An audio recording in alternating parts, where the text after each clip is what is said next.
Hello everyone.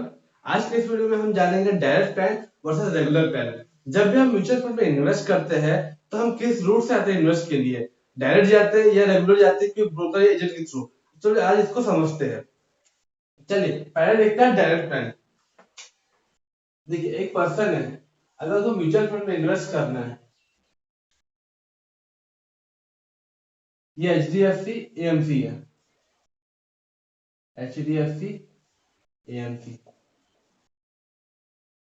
Asset management, ये हम direct plan की बात कर रहे हैं। HDFC AMC asset management company. तो देखिए अब ये पर्सन है, अब ये पर्सन को नॉलेज है कि हमें म्यूचुअल फंड में कौन सी स्कीम लेना है, कौन सा फंड लेने का है, उसके रेगुलर उसकी गोल के हिसाब से। तो ये क्या करेगा, डायरेक्ट डायरेक्ट AMC के मोबाइल में अपने HDFC HDFC के अपना डीमैट अकाउंट ओपन करके, तो यहाँ पे वो डायरेक्ट अमाउंट भेज देगा। सोचिएगा 500 रुपीज का SIP स्टार्ट करना है, तो डायरेक्ट वो AMC से कांटेक्ट करके उसके मोबाइल के ऐप में वो डायरेक्ट परचेस कर लेगा। तो ये होता है डायरेक्ट, ये होता है डायरेक्ट प्लान में आता है। यहाँ से HDFC क्या करेगा, ये मोबाइल में यूनिट सेंड कर देगा, यूनिट। अब डायरेक्ट प्लान में अगर पर्सन को चेंज करना है, लार्ज कैप लेना है या स्मॉल कैप, कुछ भी चेंजेस करना है वो अपने हिसाब से करेगा। क्योंकि डायरेक्ट प्लान में जो पर्सन है, ये पर्सन को नॉलेज है, तो वो नॉलेज है वो तो अपने हिसाब से चेंजेस कर सकता है। अपने म्यूचुअल फंड के बारे में उसको नॉलेज है, कौन सा फंड लेना है कौन सा नहीं लेना है, किसमें कितना इन्वेस्ट करना है, तो वो अपने हिसाब से चेक कर लेगा। बट रेगुलर फंड में क्या होता है, रेगुलर फंड में क्या होता है, कोई पर्सन, बहुत पर्सन को लोगों को नॉलेज रहता नहीं है कि म्यूचुअल फंड में इन्वेस्ट करना है, बट नॉलेज नहीं है कौन सा फंड लेना है, कौन किस में इन्वेस्ट करना है। अब देखिए पर्सन को नॉलेज उतना रहता नहीं है, जो पर्सन को नॉलेज नहीं है उतना म्यूचुअल फंड में, बट उसको इन्वेस्ट करना है म्यूचुअल फंड में, तो मोस्टली रेगुलर फंड के थ्रू जाते हैं।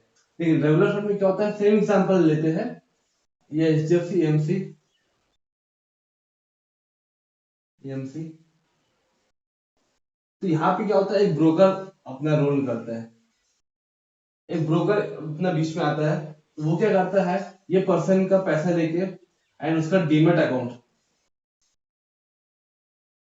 वो पर्सन का डीमैट अकाउंट ओपन करवाएगा एंड वो पैसे को इन्वेस्ट करेगा म्यूचुअल फंड हाउस में। ये पर्सन का HDFC AMC का ब्रोकर है, तो वहां पे वो डायरेक्ट पर्सन से डीमैट अकाउंट ओपन कराएगा, पेपर वर्क जो भी है पूरा फुलफिल करवा के वो HDFC AMC में इन्वेस्ट करेगा पैसा।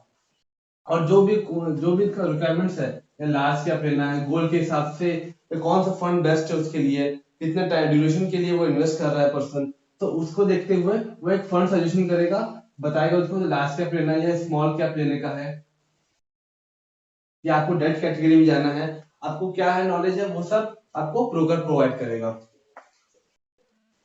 ब्रोकर या एजेंट। अब यहाँ पे एक चेंजेस आ जाते हैं। म्यूचुअल फंड में जो AMC है वो चार्ज करता है परसेंटेज।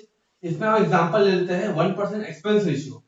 मींस आपका जितना टोटल इन्वेस्टमेंट होगा उसमें से 1% एक्सपेंस रेशियो, एग्जांपल लेते हैं 1%, तो वो expense ratio mutual fund AMC जो है वो चार्ज करेगी डायरेक्ट प्लान में। बट रेगुलर प्लान में क्या होता है, HDFC तो अपना 1% चार्ज करेगी, बट यहाँ पे ब्रोकर भी इन्वॉल्व है, तो ब्रोकर भी अपना 1% लेगा। ये 1% चेंजेस भी होता रहता है, नॉर्मली टोटल मिला के 2%, 1.5% ऐसा रहता है एक्सपेंस रेशियो।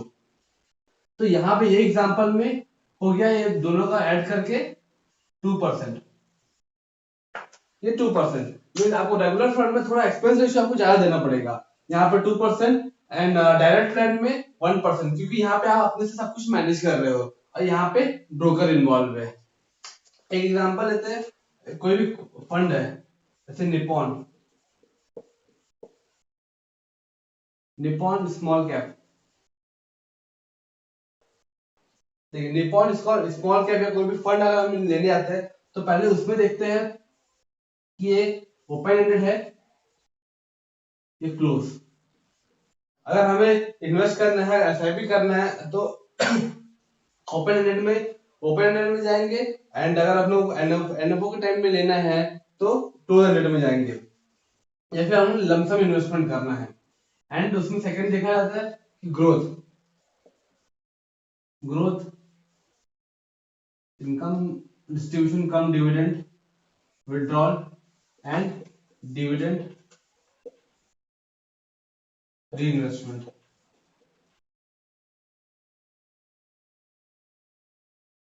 हमें ये तीनों में से भी कुछ चूज करना पड़ता है। हमने ये तीनों लास्ट वीडियो में कवर किया है।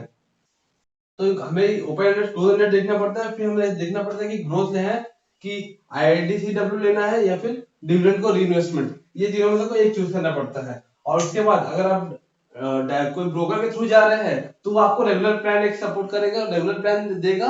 अगर आप डायरेक्ट जा रहे हो म्यूचुअल फंड से तो आप एक डायरेक्ट प्लान के थ्रू जाएंगे। तो ये है direct fund and regular fund में डिफरेंट। तो आप आज का वीडियो हम यही एंड करते हैं। आई होप आपको कुछ नॉलेज मिला होगा वीडियो से। अगर कुछ नॉलेज मिला है वीडियो से, प्लीज वीडियो को लाइक करिए, शेयर करिए एंड चैनल को सब्सक्राइब करिए।